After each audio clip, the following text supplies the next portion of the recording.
On today's Accessorize Me segment, Barry Klein and Laura Bryant are back, and we're talking about this really fascinating miter technique. Hi, guys. Hi, Uni. Hi, Uni. So tell me what's going on here. It's a little hard to visually see it. It kind of grows on you as your knitting grows. It's a really neat technique. You're doing garter stitch. You are knitting every row. Okay, so it's easy. It's easy. Even beginners can do it. And we need to get people into knitting, get them excited about it, and let them move on to something new. So you start basically at a point. You're going to start with 3 stitches, and you're going to increase the first stitch of each row, working from side to side until basically what you have is a triangle, and that's your jumping off point. Okay, that makes sense. Okay, so I'm just going to show you real quickly what we're talking about. What we're going to do is I've cast on 3 stitches. I've got 3 on here, and you're going to knit the front, move your needle to the back, knit the back. So I've made 2 and 1, and then you just knit the rest of the row. Okay, so your 3 stitches have become 4 stitches. 3 become 4, and then the same thing here. First stitch of the row gets increased, knitting the front, knitting the back, and then you just knit the rest of the row. Okay, great. Okay, and that's all it is. You just keep going until it gets to be the width that you want it. And when measuring the width, so basically that would be my triangle. All these stitches would be on the needle here. All those would be on the needle. And a lot of people want to measure on the angle. Which is the knitting that you've done. Right. But unfortunately that's not the width. So when the instructions say until from the point of cast on to the needle, you're going to measure along an edge. I see, okay. And so this would be about 5.5 inches, and you can measure either direction. And you want to make sure also that you have an even number of stitches. The thing that's neat about that's a good tip. That is a good tip. I forgot that part. But the thing that's neat about this is that you can do it with any gauge yarn because you're always working to a measurement, not to a specific number of stitches. Yeah. So you've got part 1 done. Then you're going to move on. Now in this case, I picked a different yarn. And I started working in the opposite direction. And it's like building blocks. You're building one on top of the other. So you're going to increase at the beginning and work a technique called an SSK, or a slip-slip knit, that merges the 2 pieces together. Oh, so you're not sewing these together? There's nothing sewn together. It's all worked and merged. So I've already done the 2nd section, started the 3rd. I'm going to show you what it means to continue on. So you're doing just like we did before. You're going to increase in the first stitch. I'm knitting the front, knitting the back. I've made 2 and 1. And then I work just plain knitting until 1 before my yarn change. Okay, there's also a little gully here. So if you're using the same yarn, you can either count your stitches, or I say work until 1 before that gully. It's really obvious. It's a really obvious split.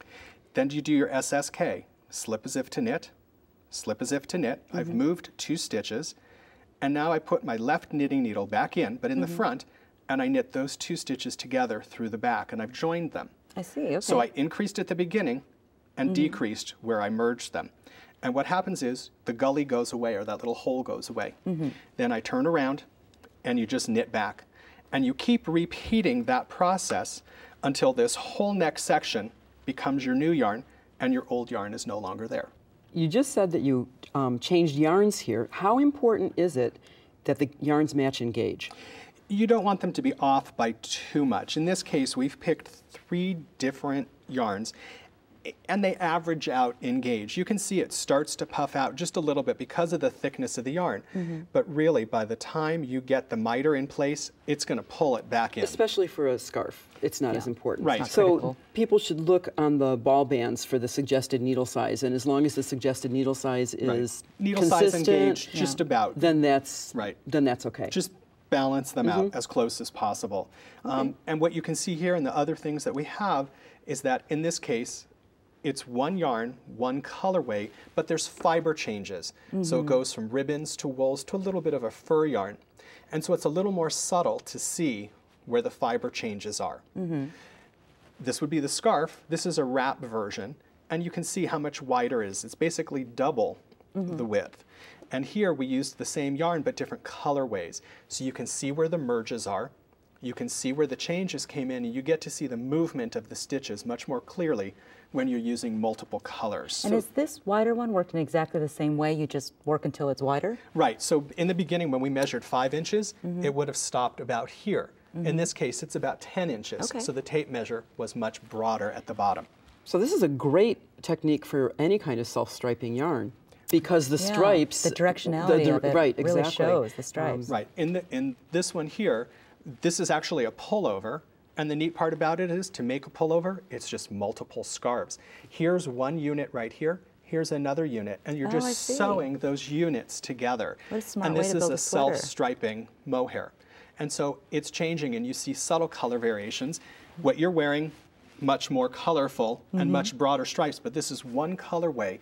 There's no tails to bury where all those color changes are. The yarn did the work. Pretty amazing.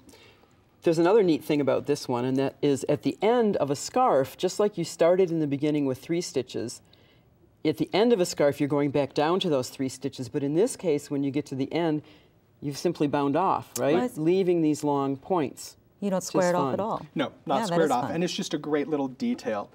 And the other thing that you can do is, if you're using a more classic yarn or basic wool yarn, or like what you're wearing as a cotton yarn. Yeah, this is really fun. If you look at the wrong side, you can see it's really subtle. It becomes not easy to see the directions.